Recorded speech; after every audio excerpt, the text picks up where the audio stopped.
If you haven't been here before, then I welcome you to the number 5 weekly Dagger. I am BisuDagger, your host today, and it is a glorious day indeed. It marks the last day, yes, the last day of my project. We have hit release, which means those long hours, those 12-hour days, oh, the stress is gone. We can all feel better.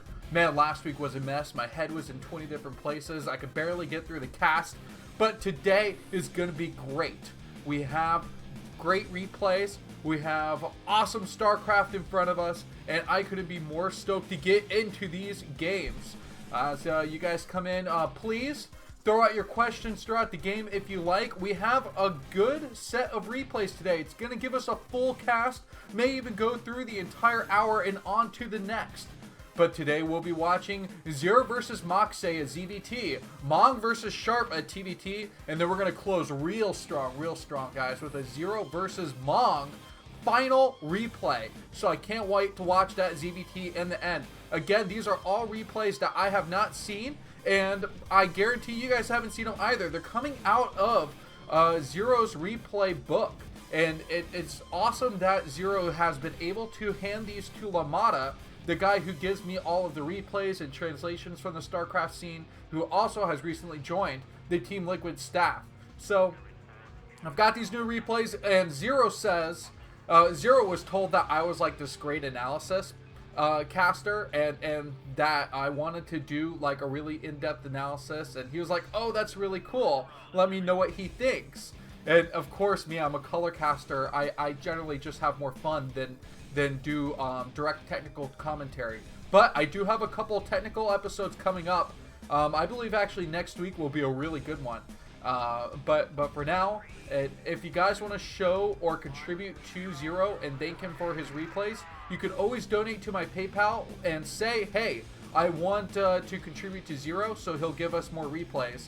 And yeah, he's only wanting like $5 or $10, and that would be like a generous gift in reply to, hey, thank you for giving us something behind the scenes. Alright, let's go ahead and pause this music. Let's get into the replay, and I'll go ahead and reiterate this information after the first game too, for anybody who does come in. So I'm sorry for you guys who join in early if I sound repetitive at any point during this cast. Alright, let's go into the replay book. It's going to be in the Zero folder, and we're going to have Zero, Saren Zero, awesome, versus Moxay. Oh, looks like it's going to be on the map Circuit Breaker. Oh, standard map, of course. We all love this map. It is a classic among classics. Circuit Breaker really taking over Fighting Spirit. It's so funny how Fighting Spirit was just touted as the historically most balanced map of all time. But now it's Terran favored. People really are bothered by the fact that Fighting Spirit is played so often because it is not racially balanced anymore. It's been figured out better by Terran players than any other race, and so that's generally where the statistics have gone, especially in professional games. You can see players like C really just rack up the wins. Let's go ahead and count out these positions here. Down at the bottom left, you will have the Zerg player, who we're featuring today in 2 different replays. It will be Zero, and then down at the bottom right hand here, we're gonna have Moxay. And I don't know what Moxay. I don't know if Moxay is a nickname for another professional player. I've definitely heard this name out and about before, and so I'm hoping that there may be one of you Gosu viewers here who might be able to tell me, oh yeah, it's this guy. But Moxay is who we're seeing as a Terran player, and I imagine this is going to be a pretty good one because I'm hoping that Zero isn't just going to give us dud replays. It's actually funny. He said that because it was for analysis, he didn't want to give every replay where he just won and destroyed his opponent. And so that's why he actually provided a replay where he lost. I believe that was in the Flash game. And so a couple drones are already coming out here. So the starting build order, we can see, we want to look inside. Is there a spotting pool? Has there been an additional Overlord being made? Yes. So then we go ahead and look. There is another hatchery coming down. So this is just going to be your standard 12th hatch. Most economical opening. Now 9 pool is a really awkward build for Zerg players in ZVT. It's just become a lot less common. It's not like in ZVP where you have a lot of openings. I really feel that the 12 hatch build is your go-to build. There's not a lot of pressure that comes out of this barracks because, frankly, the barracks takes a while. Players are going to go for that supply depot first instead of building the barracks first, which is definitely going to incentivize the Terran player to work on their economy and get the SCVs up and running early on in the game. So that's what we're seeing here. Just a little bit into the standard ZVT. For those of you who have been watching ZVT forever, you know the basics, but it's always helpful to just kind of reiterate something that we innately know, because you just kind of want to run down the fundamentals every once in a while. Remind yourself, okay, that's why I do this every single game. That makes sense. So the command center coming up right now, the Marines are going to get just constantly pumped out of this one barracks, and the Marines can have a constant production because really you can go for odd timings if you feel like you're going to catch your opponent off guard because they've gone greedy, and you might get up to 5 Marines and say, hey, I've got my academy now, let's get a medic and just push across the map. So always use that constant production unless you're really trying to scrape on as minimal units as possible to go for a faster factory and possible mech tech. Go to a really fast mech TVZ. That would be awesome. And definitely not as common, even on Circuit Breaker, where you could actually play mech pretty well. It's a wide open expanse, and playing defensive Terran isn't so bad on this map. But Terran players still like to go for more of an SK Terran style, get dropships out, and just control the map with bio early on in the game. So the Lynx are going to kill off that scout. Very nice here. And we're seeing that the spawning pool, the speed upgrade isn't coming out right away for Zero. So he's not saying, okay, I need my Lynx to have speed. I can control the map with these slow Lynx right now. SCV is relatively slow too to kill off. It's not going to be that big of a problem. But Moxay, he knows he lost his SCV earlier than he wanted to. So he's going to be sending out another SCV because it's going to be really important that he does get that scout and understands exactly what Zero's going for. And Zero's got an extractor here at his natural base. That's going to be really important information because we're looking at both the extractors being taken early indicates Spire over Hydralisk, because Hydralisks are really low gas intensive units. Oh, look at this, the SCV getting in. So this is really good for Moxay, who is going to see that the lair timing is here. That is completed. And where is the Spire going to come up? Yep. And we didn't see it in the main, so obviously it's got to be hidden in this nook here. Is he going to be able to get the SCV before it comes down to confirm the Spire? I mean, regardless of whether Moxay gets down to the natural base and confirms Spire, he is going to know that he's going to have to go for anti-mutas. So that's what he's going to be doing here.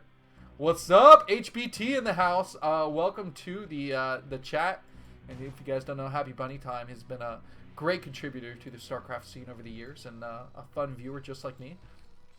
Alright, the Bioforce is down inside of this natural base. So let's now Moxay, he is going to be preparing for these this 2-base Spire play. And he's actually going up to 5 racks. And I love this. 5 racks, you can pump out Marines very optimally. You can get quite a huge force. And it means that he's probably going to be going for bio a good portion of this game. Even though gas has been mined just from this one location, it's not going to be a faster factory tech.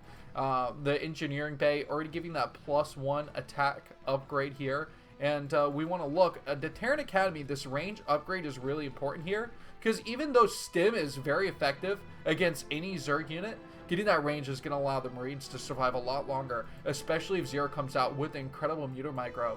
I would say that Zero right now is probably a top 3 ZVZer. His Muta Micro is among the best. And while I think that ZVZ isn't in the greatest state, it's kind of a Zero and effort who could kind of just own that game, especially with Quanro dropping off the scene so suddenly too. I'm really sad about that. We're gonna see this drone. He's sneaking up here. Well, not necessarily sneaking. Moxay, if he has the good natural TVZ intuition, he's gonna know that this drone is gonna be taking an additional base. But it's gonna be about the pressure here. So these Marines are out on the map. This is the initial force that's gonna push out and try and find this base at the top left. That's what Moxay is going to be working towards. But Zero, he's got a decent amount of links, 4 or 5. which are always nice to run and head first. And then the mutas are going to have to get really nice shots off here. I'd say not enough Lings to just engage first and truly take away the attention of these Marines here.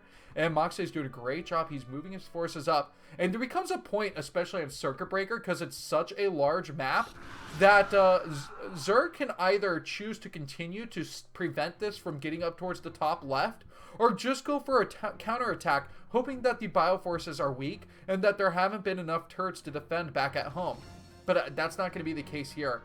Zero doesn't have lurkers to defend on top of his ramp. He's going to have to go for a timing defense here with the Lings and Immutalists. The stim here, again, I feel like the stim has been way too much. Down to 70 energy on some of these medics here. So Moxie is going to be putting himself in a little bit of a pickle if he continues to stim prematurely. Look at this. Look at this. The medics just getting lower and lower. You can see half the blue health points here. I know that's probably not blue. You guys can correct me if you want. Lings coming in from the right. This is a small force. It can be dealt with relatively easily at this point. And that's okay. That's okay that Moxie loses it. It's kind of like his initial just push and see what he gets army. But oh my god. Why does Moxie continue to push out with this force? A ton of Marines. And you think that could be scary. But not enough medics. Even with these 2 medics, the problem is all these Marines are just going to crush the space around these medics, and they're not going to be able to heal the important Marines that are going to try and engage here. So they're going to die off really quickly. This is bad. Moxie has a huge force, but it's still very defensible. Oh, the creep colony is going to get killed off pretty quick. The stim, not too bad. Are there enough forces? Did the Lings get killed off? No, there's a group of Lings over here. They've got to come over to attack. Oh! Oh boy. Moxie, you are man of steel. Look at that, moving out with what I believed was a force that Zero should have dealt with. Now he's going to lose all his Lings. He's lost his hatchery. Oh, this is a big deal. So now let's go ahead and address what Zero has at this point. Hive. Ta-da. So it's cool. It's cool that Zero lost that hatchery, because what he does is he does these cheeky 2-base hive plays where that base isn't important. He's not relying on that base to actually succeed in this game. He's relying on, one, this lurker transition to help him hold off the mid-game transition, and then go just propel himself quickly from, you know, early, mid, and then late game hive tech right away. And it's just going to go ahead and crush Moxie if he can't deal with the Defiler tech that's going to come out so quickly for him. Okay, so Moxie here, he's got a Vulture out. Nice. So that means what's the factory situation? We'll look at that in a second. All these mutas, I really hope that Moxie doesn't lose them. So he's got one turret here, another turret nicely located near his base. Actually, this is going to be a little bit difficult. If the mutas do come in, they might be able to pick off some of these buildings in the back, especially get the turret quickly, because it's going to be hard to cover this much space and get all these Marines that aren't inside the main base all the way back. Let's watch it here. Maybe these mutas are going to look for that timing too to be able to attack at the back, but these lurkers are going to try and catch the army off guard. Here comes the Bioforce movement. A great identification by Moxie though, identifying that these lurkers are right here, throwing down that scan and not running into it aimlessly. He's not lost these units. Oh, this is a big risk though. The spike gamble is going to be running on top of it. And the Marines, they survive. Oh my goodness. So 1-1 Marines looking really strong right now. Is there even a carapace upgrade? No. So no upgrades coming down. I don't even think that's going to happen. So Spire upgrades non-existent, and these Marines are looking pretty powerful. Meanwhile, there's a lot of units up here at the top left.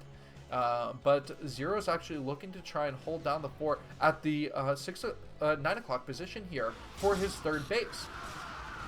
Oh, the Marines just getting killed off here, but it's a nice big force. The science vessel's already out. Meanwhile, oh, are you kidding me? Another expansion coming down. So almost matching the expansions. Moxie is playing great in this game. He's already identified that there's another hatchery here, and there are not the units to kill off this Bioforce.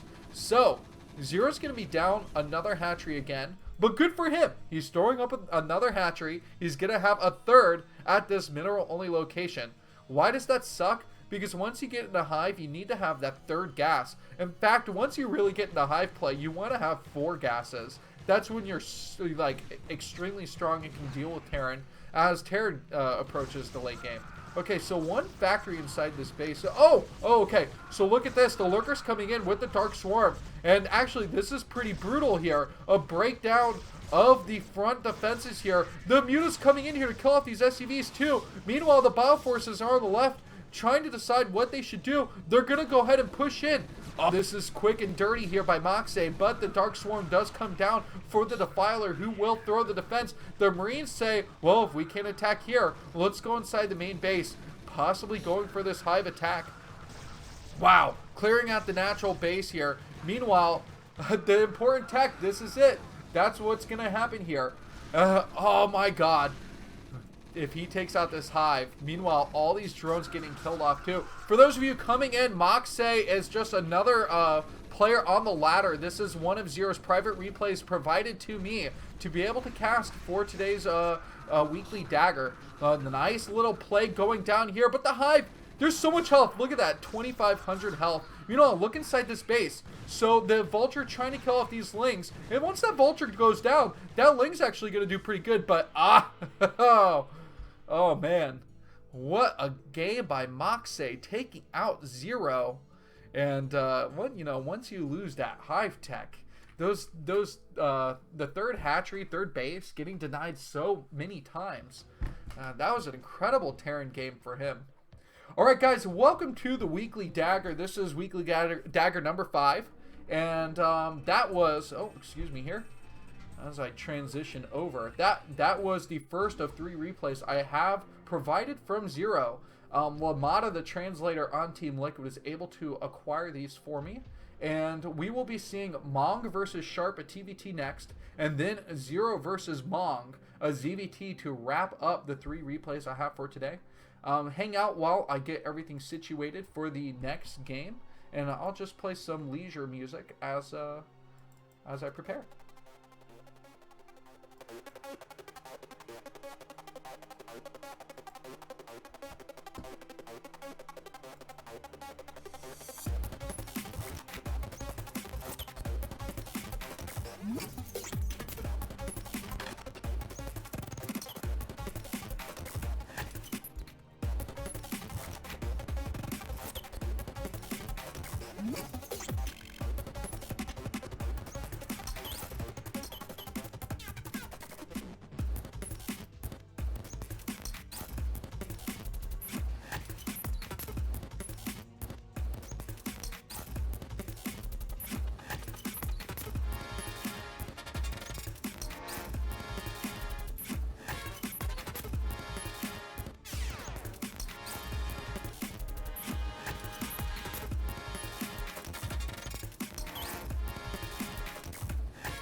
All right, let's get ourselves into game number 2 in just a second here. Welcome all.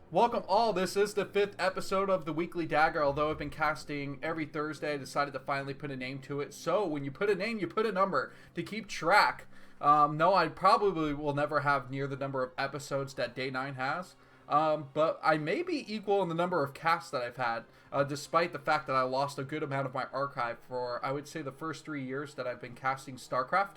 If you didn't notice, there was a glasses change. I found my wife's sunglasses, so I decided to switch to these, and I didn't know how I looked. I think that we have decided in our society that we can accept whatever we wear, so I decided to put these on and look a little foolish. All right. Let's get into this next game. Mong versus Sharp, the finals runner-up.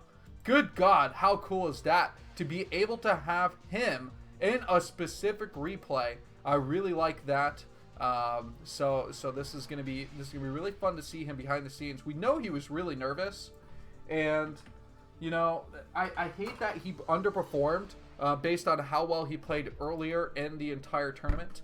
So let's see if he performs better here as we see him in a ladder match. You know, if I take the glasses off, you might see something similar to the X-Men. I may in fact actually be Cyclops. I can neither confirm nor deny that. Although I might have more proof that Jaedong has returned to Brood War than I do for me being Cyclops. But we'll keep those a mystery. One of those you will be finding out very shortly, though. I am excited about that. Okay, so we're gonna have whoa. Did hold on here, guys. We're seeing a Zerg player up at the top right. Mong must have been viewing this replay, but maybe this is another ZVT between Moxay, which I got confirmation that's Rush, the Terran player. So thank you. Didn't realize that was his Smurf, but I tank. I want to believe that this has got to be Zero under a hidden name here. Let me go ahead and rename the players here, because it looks like we're just having a rematch of these two. And yeah, and I'm gonna check my replay database real quick if you guys don't mind. So just hang with me one more second, because we want to get this accurate.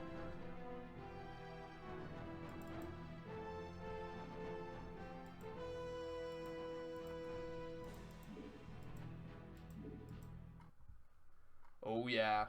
Aren't you guys excited to be watching Brood War on a Thursday? So guess what? If you like my casts, I'm going to be starting up either a Tuesday or a Sunday cast based on availability. And I'm going to start casting foreign StarCraft. That's something that I've done a few times, but haven't really made a big deal out of. Okay, so it looks like we're just going to have Zero versus Moxay again. So I'm just going to go ahead and rename this at the top right also. Back to Moxay if I can. Let me see here.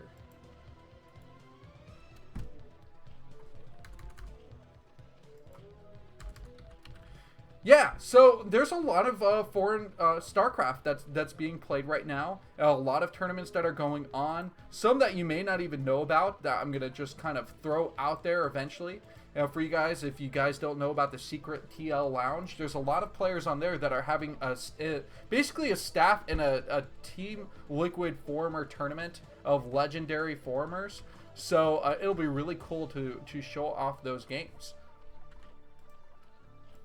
Okay, here we go. Is it true I won't see any Terran wins on this channel? I really hope so. I mean, why would we want to see a Terran player win? Actually, a couple weeks ago, I was casting an old school boxer game. The legendary one where he hops from island to island against a Protoss player with all the carriers. And so there are really cool old school legendary matches that you can watch on this channel. It's not always just going to be straight current replays. I like to mix it up between the both. And what's up, nerds indeed? Thank you, Boris, for joining in. I see that we have KT Maui, who a KT fan, despite, you know what, I think we're all KT fans at this point for the sponsorship that they provided for the ASL. So that's really cool. Stack Overflow, you must be a programming nerd like I am. And of course, we got Sketch90. Thank you guys for all joining in on this cast.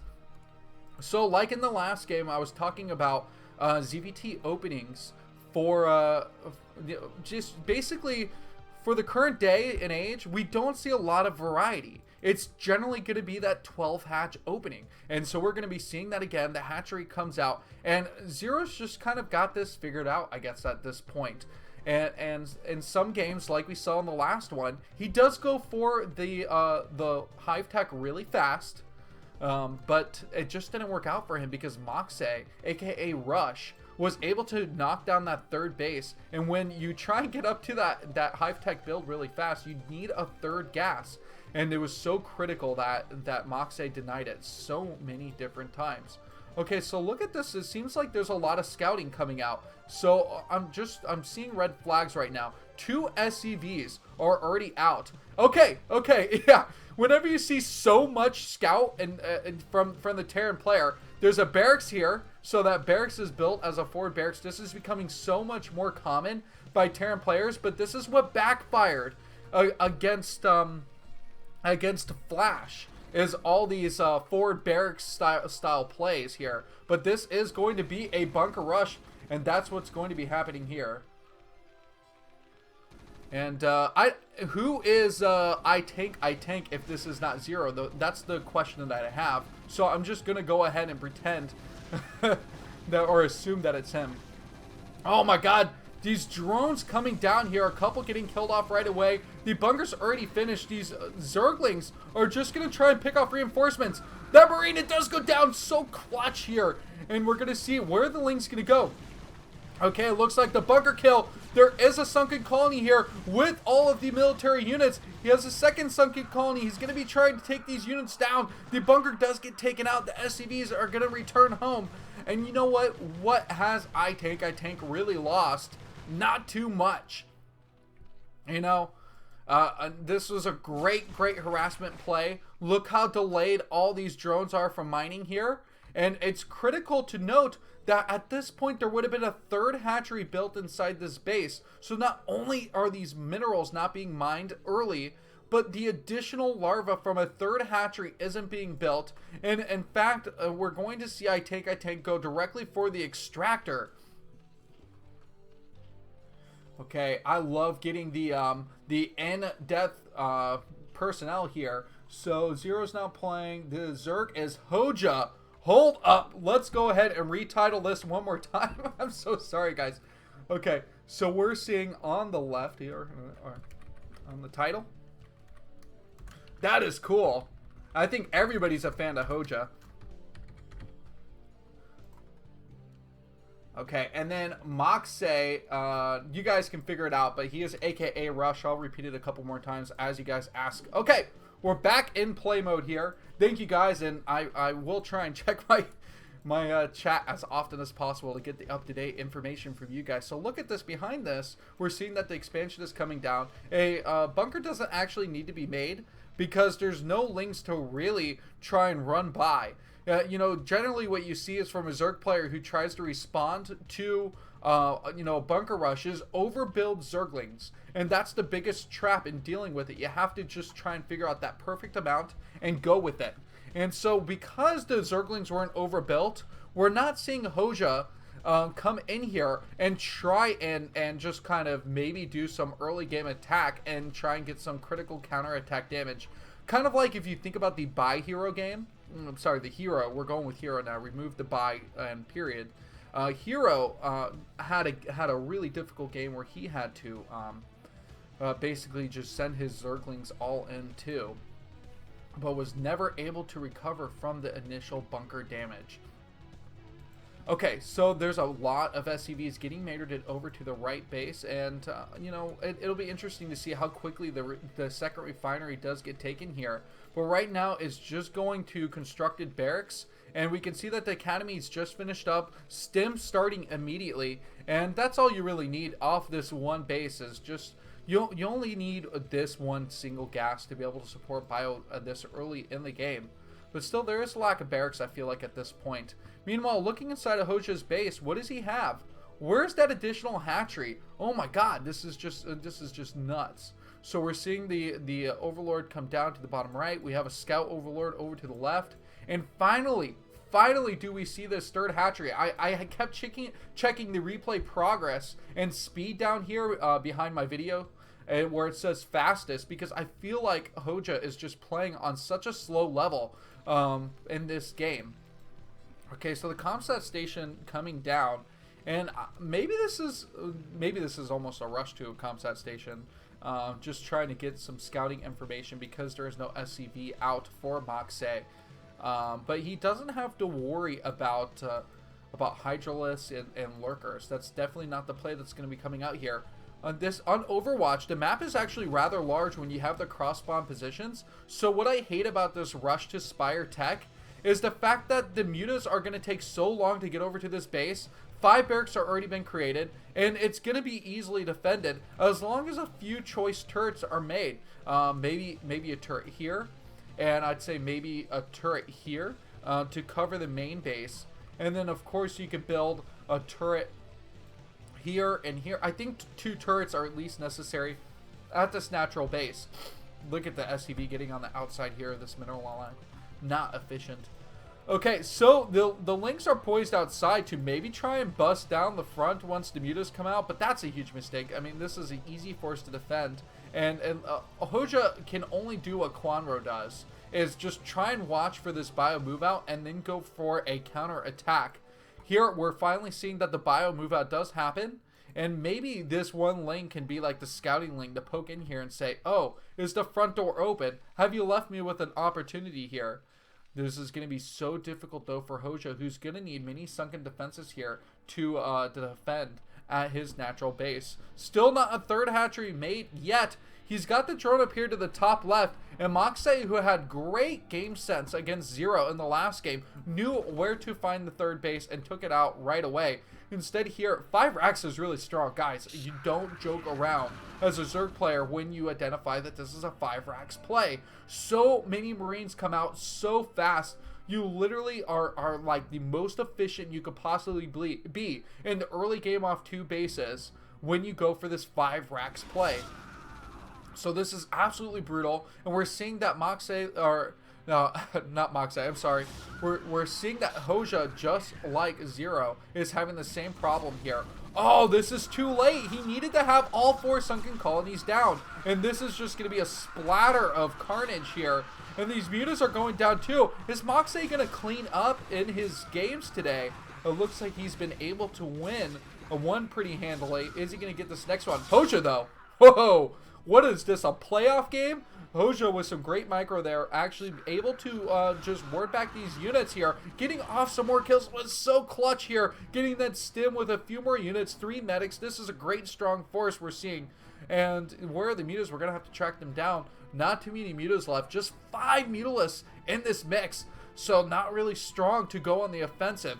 Meanwhile, Hoejja decided he's going to get this hatchery. He's going to go for it. He needs to have this third base. And Moxie is just tunnel visioned right now. He wants to get to that natural base, and he wants to break that natural base. Oh, these are great pickoffs. Hoejja, he's going for the backstab, killing off these reinforcing units. 2 more Marines trying to just stim their way across. We've got no medics. We've got to run. So the Marines who do finally make it up with their platoon here at the north.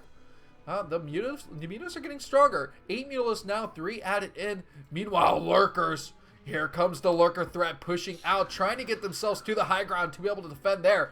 But not so fast. These spider-like creatures are going to have to crawl back to their abode as the Marines just force them back. What's this? An SCV versus a Ling? This Ling just watches. I mean, that's lazy to the max.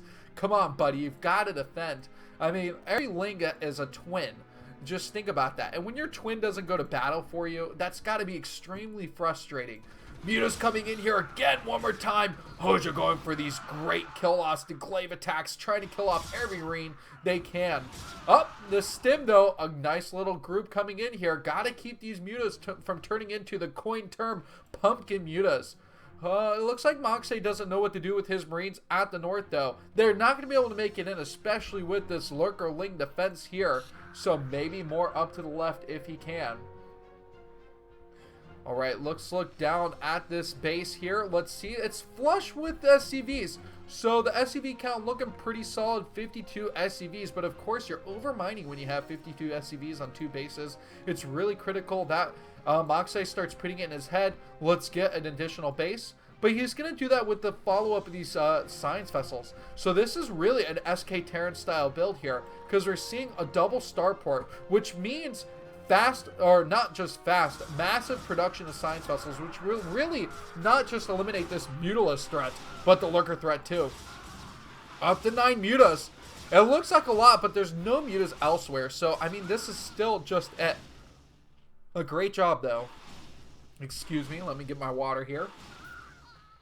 50 minutes into the cast, and the throat can get parched. Okay, look at this. So we've got just an Overlord here. Queen's Nest done. What have we got? The Hive Tech. Oh, beautiful. Defiler Mound on the way. I wouldn't be surprised if that spawning pool starts its production soon. Oh boy! Oh boy! One science vessel going down, another one almost picked off.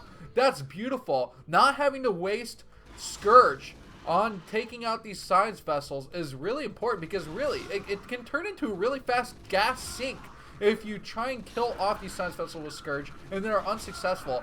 Oh, this Overlord here. Unfortunately, this balloon's gonna get popped, brought into a bad location here.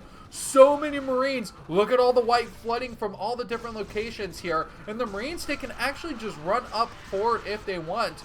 It does look like an irradiate does come down. One of the lurkers already picked off. Another lurker gonna get killed. Here comes the Scourge. Like I said, oh my god, all of them getting taken out. Not even getting the right targets here. Hoejja, you beast, you animal, coming in here, killing off all these drones, and it looks like the hatchery is going to be under fire now, too. This is crazy here. Moxie playing a brilliant game, but look at this counterattack. Zergling's coming down here, too. Does he have the upgrade? Does he have the crackling upgrade? Is everything good for him? No +1 attack, though. Really, +1 would help him. Look at all those barracks. Just playing absolutely phenomenally right now.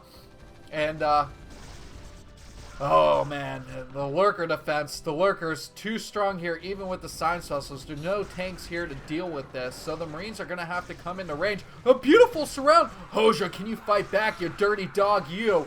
And the Zerg force really trying to fight down, but the Lings are taken out, and oh, GG again. Oh my. All right, guys, that's going to wrap it up. Hoejja versus Rush. Rush just wrapping it up. 2 games in a row, knocking out the Zergs. Man, this is one dirty Terran player playing beautifully in both games. And what do we do against the 5 racks? That's the problem that questions that Zerg are just going to have to pose. They're going to have to get at the round table and say, you know, if every Terran player plays this good with 5 racks, we've got to start thinking army stronger and earlier. You've got to have those necessary forces. Maybe mutas aren't the way to go. Maybe mutas aren't the good counter. And how about going for a faster lurker play off those 2 to 3 bases that you have? So it's going to be absolutely important there. All right, we have one more replay to go through. So guys, hang out if you want to watch more StarCraft. Let me get the next game loaded up. In fact, I'm going to load this really quickly, but I'm going to take a water break afterward. I just want to guarantee that we actually know who we're watching in this game, because we see like 0, Z, Mong, but then a P here. So it's possible Protoss? No, okay. All right, so it looks like we're going to see Moxie, which is Rush, one more time. And then I am Mang. So not Mong, I am Mang. All right, someone figure out who that is. No, wait. Let's scratch that. So yeah, AMR 21 is an observer, so that's going to be floating away. Don't worry about that. Someone figure out who this Protoss player is, and I'm going to take my quick water break, and then we'll jump into this game.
Alright guys, welcome to the weekly Dagger. If you have not watched any of the games so far, they've been some pretty good ZVTs. I am BisuDagger, your wonderful host for every Thursday's worth of StarCraft. And if you want to watch more StarCraft and you enjoy my casts, I will be starting up my own foreign StarCraft series where I will be casting a lot of the tournaments around the scene, trying to give exposure to those tournaments and the foreign players that play oh so well. So we can't discount the fact that those guys are awesome, they work really hard, and they deserve all the praise from us too. So expect me to have an additional show. It won't be part of the weekly Dagger series, it will be its own thing. And you guys are just absolutely awesome. Determining that I Am Mang is Gwynchi, we're just going to go ahead and put Gwynchi down up at the top left label here, and instead of putting I Am Mang. So that's perfect. Now Moxay remains Moxay because I'm just so used to saying it at this point, but for those of you who are just joining in, Moxay is Rush. That is his AKA, and Moxay is his Smurf. Alright, let's just go ahead and start this up. I'm excited that we've got a Protoss, a TVP here, and oh my god, Rush is amazing. He is actually playing really well, and we've all known that Rush has this potential to take big games off players here. And this is pretty interesting. That it's something that you don't get to see in replays here. Is and let me make sure that I'm unmuted. Okay, I am. So something that you get to see in replays is where their location is when they right click and just want to send their units from their buildings. The rally point is actually really close to the mineral line. So a lot of players can either rally point closer to a mineral line where they're comfortable grabbing the SCV from, and some like to just set their rally point at the spawn position right here because they're more comfortable grabbing from this location and sending their units to the mineral line. And let's see what the difference is for this player. So we're going to see, because there is no rally point on the Nexus when I click it, that Gwynchi likes to use just the default position for his spawn. I don't know. If you guys find that interesting, then I hope you enjoyed that tidbit. And let's just try and look for different things. And if you guys notice it too, just unique things that we can see from this replay in-depth view that we may not get to see by just watching a live game on the ASL or any of the other tournaments that may be available. Especially the KCM Legend matches. I believe that in October, which is just a week away, it's possible that in October the KCM Legend matches will return with a great new sponsor. And then we're almost guaranteed to have the KCM matches also return come January. So that's going to be a lot of fun too. Alright, so the gas is already coming up. So the differences here we were already talking about in ZVT. What were the common openings, but let's think about a Protoss versus Terran. You completely change your mindset here. The players play things completely different. In fact, this refinery just coming up really quickly. I mean, Terrans hate using their barracks play, the bio level play, in a TVP. And unless you're going for a Deep 6 build, which is absolutely hilariously awesome build where you get 6 racks early in the game, you just don't go for the bio. So we're going to see the factory coming up here. And the factory expand is a build that I find true and strong and really helps you throughout these games. Now, because we're on Neo Jade, you actually you have to fight with the downhill of this ramp in all of your bases. A lot of players really hate the play when they have to play downhill, especially in a ZVP. I know that Protoss players have a lot of trouble dealing with Zerg. But that's neither here nor there. We've got the cybernetics core spitting up and running already. Gwynchi, G-Dog as we call him, actually had some really great games, not in the past ASL, but I believe in the Vamp Star League he had some good ones. In the Kongdu Stars League he had some pretty solid games too. So a solid Protoss player that just, he never seems to find great results, but he can take off big wins. So the initial Dragoon is going to be coming across the map to find its opponent. And another Dragoon coming on the way. So just a constant stream here. And you know, getting these initial Dragoons right away is nice because you can just apply pressure to the Terran player, maybe pick off these fancy Marines that are actually trying to bravely hold the high ground here. Oh my god! Gwynchi, huge mistake here. I mean, it's not necessary that he takes damage on this Dragoon. In fact, if he takes shield damage, that's a huge mistake here because he's not going to get that back. And now he has a permanently half health Dragoon. The Nexus finally coming out here. And in fact, he didn't even prevent this SCV from getting inside of his main base. So it looks like we're going to see Moxay already getting the scout off on Gwimchi. SCV does get killed off here. Look at the bottom right. Citadel of a Dune coming out pretty quickly here. And we got to start questioning, what are we seeing, guys? Such a fast Citadel really makes you start to think, okay, well, there's not a second gateway, there was a delayed Nexus, and this is potentially a Dark Templar build at this point in the game. Very common, or very similar to the Shuttle versus Sharp game that we saw in the ASL, the first one. Meanwhile, not a greedy expansion by Moxay, who is going for the command center after already establishing the factory. And the machine shop's not spinning quite yet, but because he did go Vulture first, this bodes well, since having a Vulture already out means that if he does go for the Spider Mine upgrade, oh, it's finished so fast here. So the Spider Mine, this is going to be the one sole protector if we do see the Templar Archives. All right, so the Templar Archives is coming up. It's going to be built, it's going to be finished pretty shortly here. And the robotics facility is going to allow Gwimchi to overcome this one super defensive spider mine on top of the vultures that are already going to be continuing to mine out this area. So this is a beautiful path. Moxay is familiar with all the shenanigans that a Protoss player can come for. And in fact, you know, this is a beautiful spider mine, not just because it's blocking an expansion from being built, but it's a scout here. And this spider mine is going to be a show and tell lesson for Moxay, who is going to be able to identify this robotics or this shuttle here, which will be taking 2 DTs across the map and into the Terran territory. Observatory coming out at the front. Almost a risky building to build at the front, but I mean, you don't have to worry about too many invisible buildings. I just really would hate to lose the observatory. I find the observers in TVP to be vastly important once vultures become extremely prominent in the matchup. Okay, so the shuttle is on its way. And oh, it's been taken out. So this has been eliminated here. There is no spider mine. And in fact, this vulture, what did the vulture do? Did the vulture help kill off that unit? But killing off that spider mine was great. An absolutely important move here. Oh no, Gwimchi, you overthought the situation. Moxay now has identified that this is going to be going on, and he's bringing all his units down. Oh, the 6th scout here. He's already ready. There's a turret. There's a turret here. So even without the academy done, even without scans available, the turret in a perfect position here. And in fact, these DTs just trying to kill an SCV because that's all they could do. This is great. Great job by Rush here, who is playing a perfect game, a perfect series of games, might I add. Meanwhile, it looks like because Spider-Man's cleared out, the 3rd base can come up. And with this fast expansion here to the 3rd base, well, I'd say it's a good 3rd timing.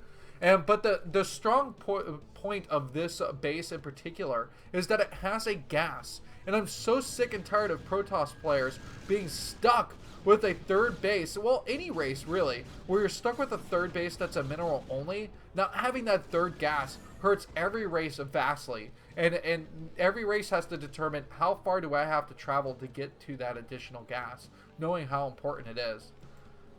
All right, these DTs, are they going to get work done? No, there's such a wonderful turret here to block everything, and you don't need turrets to cover the entire expanse of your base. That's a misnomer that lesser players don't realize, is that you only need turrets to guard the distance of your buildings. Because you only need to defend your buildings. It doesn't matter if you have turrets out here. That's why when you're watching a Muta build and ZVT, turrets aren't built just across this entire precipice here, because it's not important. You want to just try and be as much economical and efficient as possible when you try and make your defenses. Okay, so, oh yeah, we got three probes here. It's important to identify that. the Citadel of Dune may not have had its upgrade yet because we're still seeing a massive amounts of Dragoons. Only 3 Dragoons, but off these bases here, a pretty fast tech to Arbiter, which you can do when you go for the DTs that fast. This is beautiful though. Moxay, he's just almost fluidly been able to take his tanks out here with that missile turret out the front and establish this expanse here, and he really wants to have this third base. It's going to be extremely important. Oh, the scan going down with the academy finished. Comset stations being built. I believe, yeah, we've got one here and one here. So that's going to be quite a few scans while this third one comes up. This command center gets established. And these units are just not going to be able to do any more damage. Dragoons can't engage into tanks really easily. It's just not their MO. You got to have something coming at the front. A face-slashing unit known as a Zealot. And Zealot's going to be really important here to be able to deal with this mid-game army that's pushing forward. Okay, so this is a drop here. No drop with the DTs. Moxay, he's not actually skating right away. Oh my god. Moxay, he's letting the DTs get this carnage here. Only just now getting the scan. But look at all the Dragoons that got killed off. I'd say that's a good trade for Moxay. Excuse me there. A little bit of allergies kicking in into this fall weather of Florida here. Of course, if you guys don't know, I'm located in the United States. It is 10 o'clock for me in the afternoon. I guess you could call that nighttime now. Alright, so let's go ahead and look at this gateway count. Getting up to a total of 7 gateways so far. But still, I just hate to see a Protoss player lose that many Dragoons despite how nice those 2 DTs were. Finally getting their fair trade in this game. But there's a strong amount of takes, and Moxay's playing really strong here. How is he getting so many units? That's got to be the question you're asking. Oh, I will go and investigate how many factories Moxay has in his base at this point in the game. Meanwhile, this is bad. These Zealots can only single file get in here to these tanks, and they can't actually engage efficiently to try and stop this siege damage from coming down. So they will get pushed back. Meanwhile, the defense is still there. If this pylon goes down, though, it opens the floodgates for vultures in this direction. Meanwhile, of course, vultures can try and come up from the right, but that whole army was there to defend. Meanwhile, a drop potential here. Let's look inside this base. So we're seeing 1, 2, 3, 4, 5, 6, 7 factories. So it's really important that you have the factory count. Try and keep up with the gateway count if you can. You know, Protoss player is going to get a lot more gateways quicker here. But if you're matching that unit building count, then it's just going to be absolutely insane production for a Terran player here. Still really bad engagements, even with the Arbiter on the high ground. It's not doing a great job of defending and keeping these units alive here. The tanks are getting off really nice shots, and this pressure here from Moxay is just allowing him to safely get minerals and mine from this third base location. In fact, he may be able to start thinking, when can I expand? All this pressure on the third base has also prevented Gwemchi from getting a 4th nexus. At this point, you would expect a 4th nexus, possibly a 5th nexus. Meanwhile, the vultures on the prowl. Moxay knows he's sensing this timing too, and he's going on a probe hunt here to see if he can identify where additional buildings are being built. Look at this, look at this. He's gonna get it. So good here. Meanwhile, an engagement. The Dragoons and Zealots sitting here on the right side. This one, Arbiter, it's getting close. It's getting close. It's got 150 energy here. It's getting close to maxed out. Another Arbiter coming into the fray here. In fact, with how long Gwimchi's had that Stargate up, I would have expected 3 Arbiters on the field. But we're only seeing 1 Arbiter thus far in this game. Is it going to be a recall game? That's what I'm thinking. Maybe that's what we're going to see as the play here for Protoss. We're just going to have to keep an eye out. How quickly is he going to wait? Is he going to wait for this upgrade to finish? Or is he going to engage before the Arbiter can really pull anything off? The units trying to gather here out at the front. There's not much to defend here. In fact, the tanks need to be sieged up. Oh, an efficient poke in here actually could have done some damage and cut off this supply line here. But it looks like a reverse flank here coming from the left side to be able to try and take out these tanks that are threatening the third base here. Meanwhile, still no additional nexus. This is huge for Gwimchi, who is going to be running short on minerals inside of his main base soon. Look at that. It's getting really low. 50 probes. In fact, low on the probe count in this game purely because he doesn't have the bases to spread himself off across efficiently at this point in the game. Meanwhile, I mean, we don't have to worry. As a Terran player, Moxe is absolutely fine still sitting on these 3 bases. Even means he's ahead. +1 already finished for his tanks. +1 upgrades from the Forge. So the attacks are going to be even. And I still say that has to favor the Terran player here. A decent amount of tanks hiding on or just defending on this high ground. What's going to be reinforced here? I mean, you would think that Zealots are actually going to be really important. The way we saw Shuttle play so well in the ASL was move in, do some damage, and then follow up with a huge macro of Zealots to clean everything up. So, you know, even if we're able to see Gwemchi get a high mineral count, still he's actually just efficiently using his economy. But if he's able to gather a bank, then the re-macro is going to be really important there. And what units will he choose correctly? So recall's done. Recall is finished here. We're looking for the energy upgrade now from the Arbiter. That's being researched. It'll take a bit. And this Arbiter here, sitting only at 136 energy. Where's the other Arbiter? There's got to be a maxed out Arbiter. Or did we miss something here? Okay, I saw it. Okay, 200 Arbiter here. Meanwhile, it's going down to the bottom left. Not going to find anything. What's the point of this little militia? And I'm trying to establish what Gwimchi's thinking. But at least what he's been able to do is create a vacancy here at the bottom of the 3rd base ramp. So no more pressure at this location. And now, I would say Gwimchi is starting to take control of this game because he's got an additional expansion coming. And Moxe is not in a position to move out quite yet. Oh my god, though. Let's stop that statement right now. 16 tanks +1 armor just finished. And I wonder if we can find the armory here. Yes, look at that. So +2 is about to finish, and this is going to be a max push out, +1 +2 attack, and the 1-2 so dangerous here for Moxe, or I mean for Gwimchi, as Moxe is just going to be a force to reckon with. This is going to be a critical amount of damage if Gwimchi can't trade efficiently here. And what's a Protoss player to do? He's so far behind, even though you can see that he's almost maxed out. He's sitting at 183 supply. This is just bad for him. He added 6 additional probes. So like I said, when you get the additional base, get up to 4 bases, you can get the 56. In fact, you can actually get up to 60 probes. Especially since, you know, you're probably going to lose some in sort of the back and forth vulture run bys in this game, so it's better to be a little bit ahead on that worker count. But right now, Gwimchi trying to maximize the space for his army because he needs to have the maximum army possible to engage here. So we're seeing a couple Arbiters ready to go. Stasis is going to be available for them.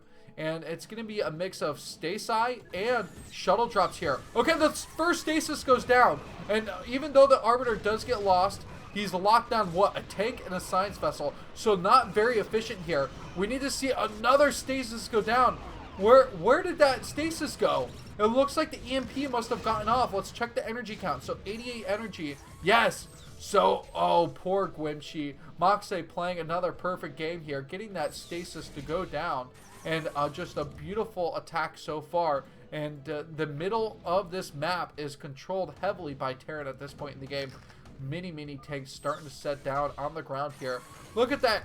Amar 21 has actually left the game, having no faith that Gwimchi is going to win here. Is Moxe just going to easily win this? Or can Gwimchi come back because of the 2 additional bases down at the bottom right? He's got to stall like any good politician. He just has to stall and not face reality at this point. So many Zealots coming out again. But the stream of units only coming out from these gateways. Man, you know, Best is shaking his head at home. He might be watching this too and saying, man, where are all your gateways, Gwimchi? How can you re-macro against an army when there are more factories than there are gateways? So look at these tanks just sitting in a move mode. The Zealots flanking from the top, going in here for the engagement. The Zealots with the +2, they're actually going to do a significant amount of damage. I believe +2 armor, yeah, it has finished up though. And it's going to allow these tanks to survive. There needs to be more. There needs to be something else that Gwimchi can do.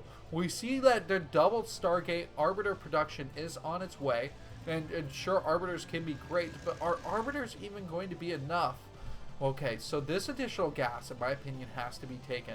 I would love to see, because of a 5 base gas play, High Templars mixed in too, because High Templars can trade pretty efficiently, while a difficult unit to use against mech are really great when you can get them in close range and can storm across the fields of these tanks.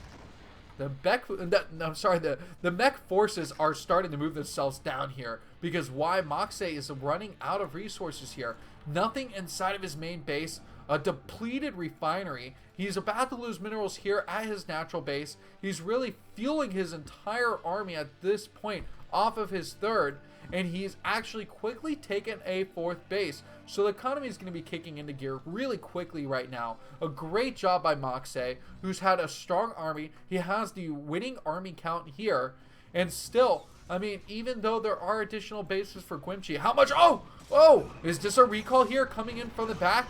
So many units coming in with these Goliaths.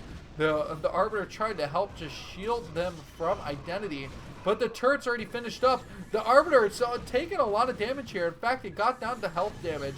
Meanwhile, the Vultures come in and they clear out quite a bit. 66 SCVs. 66, guys. 66. Oh my god, that's so many SCVs being built out right here. And it's a certain amount, and that's going to allow Moxay to just easily Maynard the remaining SCVs from his other bases safely over to his 4th base and get that mining back to full pop as it was just a minute ago. So the damage not really well done by Gwimchi, who's still struggling to figure out what the hell he should do in this game. The gateway count is just staggering. We need to focus on that so much here. 137 supply, nothing coming out for Gwimchi, who's still, he's keeping his economy low. Well, I'd say at 900. That means that he needs to have more gateways because he's not able to actually keep his economy down to, 1 to 200 minerals right now. He's not macroing efficiently. So it's going to come down to some Go-Su stasis here. If he wants to be able to prevent this army from quickly killing off his base. Moxay is just methodically killing off his enemies, whether it's Zerg or Protoss. It seems that he is undefeatable today. And meanwhile, more units coming over to the left, forcing this base to lift off. So now Gwimchi has done it. If he can prevent this base from mining, he knows that all he has to do is keep alive these bottom 2 bases. No small task, as you can see that he's really short on army. But I like that the stasis is just going to be clogging up this aisle here, and coming down the lane is just going to be a funnel of Terran units. And this Nexus is guaranteed to go down. It is not going to survive the day here. Gwimchi just trying to get the maximum amount of mining out as he can. Oh my god! Maybe not. Maybe because of the crystallizing of these units here. A lot coming in from behind on the north, and Gwimchi is playing a phenomenal comeback right now as he really definitely wants to take out Moxay, who is undefeated for the day. Including the observer block here. That's okay. There's not too many spider mines down right now, and everything is trapped up. Are you kidding? Look at this. The Nexus not even taking health damage. It seems that all the units are in range to be able to take out the mech of Moxay. Gwimchi, G-Dog, playing like a true Go-Su Protoss. This is why Ire is so strong. This is why this is a race that will never die and go away. The Ancients have arrived. So many units still, but they will go down here. The Dragoon Zealots cleaning it up. And you know what? While a few probes were lost, this isn't too tragic here. Moxay doesn't know what to do, though. He's going to end up losing these units, not able to reinforce. Okay, here. So there's still a ton of gateways. The Goliaths have actually killed off the Arbiters that were initially defending, and it looks like this Nexus is just going to be open season for hunting here. And the probes being transferred over at the same time actually are a great distraction for the siege fire hits. 2 siege tanks going down. Oh, he actually killed off his own spider mine to prevent these tanks. No, I think that spider mine did go off, weaken these tanks heavily, and all the units are getting cleared out again. This is disgusting. Meanwhile, the refinery only just now being built up. An additional command center down here at the bottom left. So Moxay, he's still able to keep the economy kicking in. But these vulture run-bys here, 40 probes now. This is such a low amount of probes. And Gwimchi gives up. Gwimchi gives up. He has no way to mine anymore. And that's going to be GG. Boy, what a game. What a game indeed. Alright, guys. So, I always hate when the exit replay just pops up here. Because, especially right at the end. Because I just got to fill it up with fluff before I say goodbye. And I'm really sad that this is the last one. I don't have any more replays. But, I gotta say a big thank you guys for joining in here. This has been a blast again.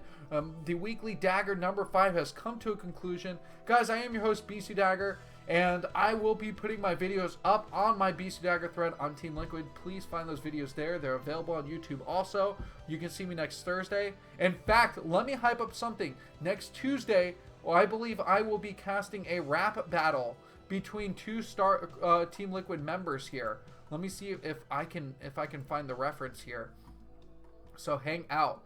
So TY2 versus Puppy Killer in a rap battle. I believe that we are going to make that happen on Tuesday. And this comes from the Grudge Match thread. If you're not aware, I made that thread a long time ago. It really didn't come to too many games other than just a lot of trash talk on Team Liquid, which was, I guess, glorious in its own right. But we will be seeing Puppy Killer versus TY2 very shortly in this rap battle. So come support your Team Liquid members, and hopefully that will be at Tuesday, the same time that I do these casts on Thursday, 9 o'clock Eastern. Alright guys, that's going to be it. I'm going to play my outro music, and everybody take care, have a great rest of your day, and enjoy your weekend.